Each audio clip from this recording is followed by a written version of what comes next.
Hello, Waylighters. I'm Renee, and I'm here with a reading today about the divine feminine. That is who wanted to speak today. I have no idea what that energy is going to say, but I can tell you there is a feeling of frustration, and I will even say rage. So I will be interested to see what's coming out. We will look at what the energy is, and then we'll look at what your relationship is to this anger or whatever it is that comes out. So let's get started. All right. Divine Feminine has a lot to say today. What is it that you wish to say? Okay. A couple of cards that came out recently in a video called The Crow of Fear, but we have some others as well. So the first card you drew was trust. And it's, I think, less about the trust itself as this particular image.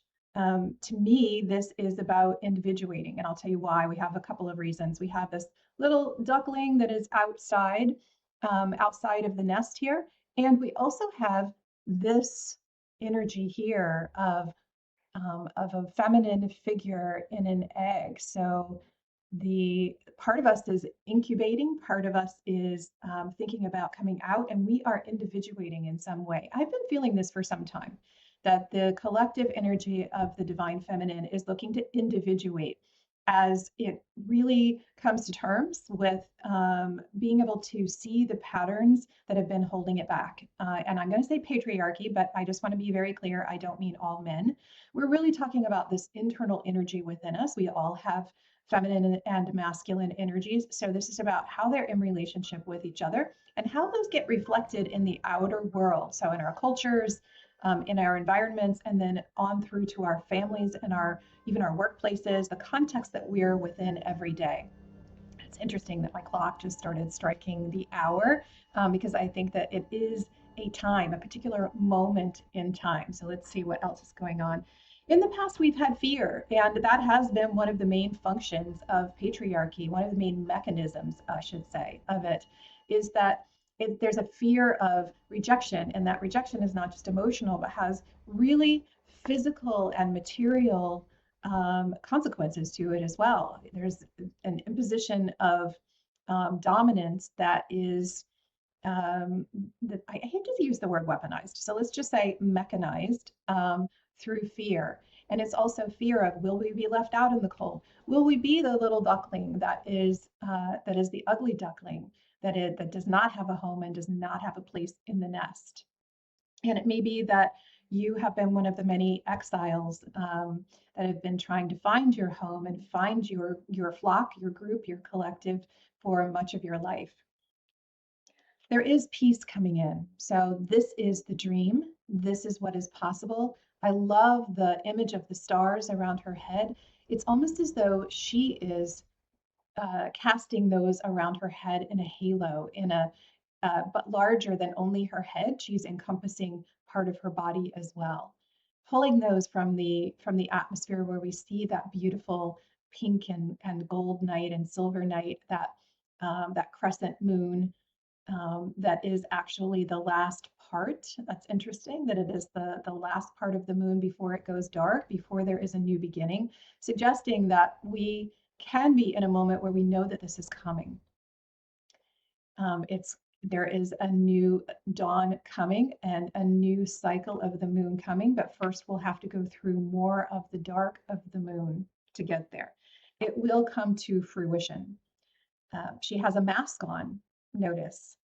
So there is still a sense of needing some protection and having some anger, but also a sense of peace behind that mask. So instead of the mask being imposed from the outside, this is a mask that is bearing fruit for her. This is a mask that is allowing the divine feminine to collect herself, to have a sense of herself, to grow and to blossom in a space that is safe, that has the moon here. So notice that we don't see the sun. Now that's partly because this is the Queen of the Moon deck, so just full disclosure there. But still, the orb there that is illuminating is still one that is internal and not yet externalized. And yet this is coming. There is this sense of like building pressure. And I know that however it is that you identify. I have been seeing in the comments, both mine and across YouTube and on other platforms, that there is this sense of just complete frustration of the divine feminine, this building anger of I've had enough. I've had it. I am stepping into my power, and I'm not waiting any longer for the divine masculine to be in a better relationship with me. I am moving forward. And again, men, those of you who identify as masculine externally in our society, we need you as well, because a lot of times our body and the way that we present ourselves um, is the way that we're treated in the world, and we are given power accordingly. So, right or wrong, I'm not saying that that is the right way, but I am saying that change will require all of us working together. And the divine feminine, though, is feeling this sense of like a wave that is gathering, and it makes me wonder what comes next. So let's just see, let's look at that. Let's look at where you are in particular in relation to this. So clarifying our first card of that mother duck who is sitting on the nest, who is incubating, we have that word there, who is incubating our beautiful feminine self safely, still dreaming. But that is passing away.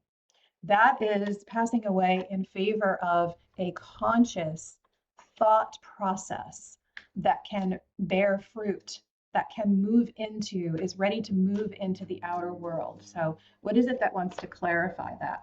Oh, yes, beautiful, exactly. That we are on a new journey. So, the Fool has shown up. We are ready to step off what sometimes may feel like a cliff. It may feel like we are ready to step out into thin air. That is what the new path requires of us sometimes, is remember that end card there of embracing our power and just saying, screw it. I am ready to step out. I am stepping out. And hey, loyal dog, don't keep trying to pull me back. That's usually what the little dog is trying to do, is to say, hey, voice of caution here. Sometimes that filter of caution has to come off.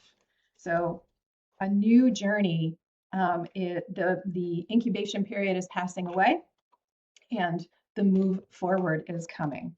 All right, so clarifying fear, we have celebration. And traditionally, this in the tarot is a card with 3 women on it. Now, I know that it could be otherwise, but I think that for today, it's interesting that it came forward.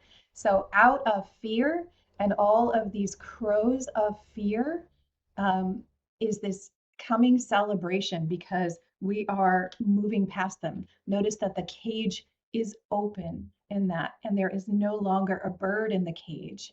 They are outside, still circling, still concerning, just the same way that we are seeing in our outer culture still. But we are celebrating a decision to move out of the cage. Third, peace, the Queen of Swords. And remember, we talked about this circle of stars above her head. Gosh, what I'm seeing here is the mental clarity of the Queen of Swords. That truth that comes forward that reminds us of the Justice card. She's holding that sword, and that encircles us at some point and does provide us with that peace, a platform from which to work that is not about what is circling us in the community, but is about turning inward. She's got her eyes closed here, is about turning inward and finding what is the clarity of the truth that will unfold this new path forward. Coming to fruition, what is it that wants to clarify that? We have the Empress. What a beautiful pair here. So we have fruit, speaking of pears, a different kind of pear, but we have this fruit that is coming out of her head, out of this mental space that we have created, this space of clarity that is now bearing fruit, that is still behind the mask. We're not quite ready to take that mask off, but that fruit is going to be ready to start to drop into the real world, or I should say the material world, not necessarily the real world. That is debate for another day. But now we have the Empress and this absolute full embrace of our divine feminine, this creative Venus, sensual and full-bodied and part of the 3D world, and yet completely in her own power, understanding her value and her self-worth. And I don't know about you, but that has been something that has been difficult for me through my life. And I have been a person that has typically had a lot of confidence in a lot of things, and yet that fear, those fears just constantly circle. And really what happens is I do them despite the fear, but the fear and the anxiety in my stomach is always there. And I don't know about you, but I am ready to step into this where I say, screw it. I am stepping into my power. I am stepping into my femininity and my fullness. And that may include a moment of anger, and that anger may be the catalyst for bringing my thoughts and my mental clarity to fruition. Anger is a great clarifier. So, certainly, we want to be careful about the outward effects, and yet that filter is coming off.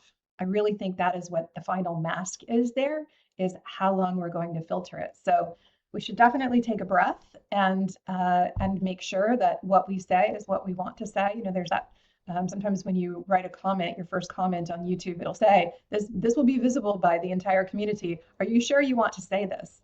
But we are erring on the side of saying, yes, yes, it is. And if it makes some people uncomfortable, then so be it, because we are stepping into our power, this divine feminine power that is rising, this fullness that is coming, that is transformative of the world. It's not without purpose. It's not just a backlash. It's not just a decision to say enough, although that is really important. It's the power of transformation. This Empress power is the power that we saw in the beginning to gestate, to sit on the egg, to bring to fruition something new inside of us and carry it inside of our body. Again, masculine, feminine body, however it is that you identify and what you're assigned by your culture. I'm talking about new life that you not only carry forward through your mental clarity, although that is very important, but you then embody and bring into the real world. That is a new level, if you will, of power. So let's see what our final card is to clarify that. Source, what do you have to say to us? Oh, so, so, so gorgeous. So gorgeous. I couldn't have picked a better card. Of course, they didn't ask me. This is from Source, but could not have picked a better one. The star. So remember, we said that it is not just for its own sake, but it is for a purpose. And that purpose is transformation of power and healing, and an entirely new and collective, by the way, an entirely new and collective healing and wish fulfilled. So we are stepping into a new definition of what power means. The feminine has a lot to say about that, no longer using fear as a mechanism to keep institutional, familial, and personal relationships such that they silence or deny the embodiment, not just the voice, not just the perspective, but the full embodiment of feminine power, bringing that into the world. So we have here the star, and I love that the star is actually her bikini here. We will clothe ourselves in the stars and connect the dots of the stars in a new way to write a new story. So, Divine Feminine, I salute you. Thank you for coming through to give us your insights and your wisdom. And folks, I hope that that empowers you. I certainly have a fire in my belly leaving here, and I just send you such blessings and love. Thank you, and I will talk to you soon.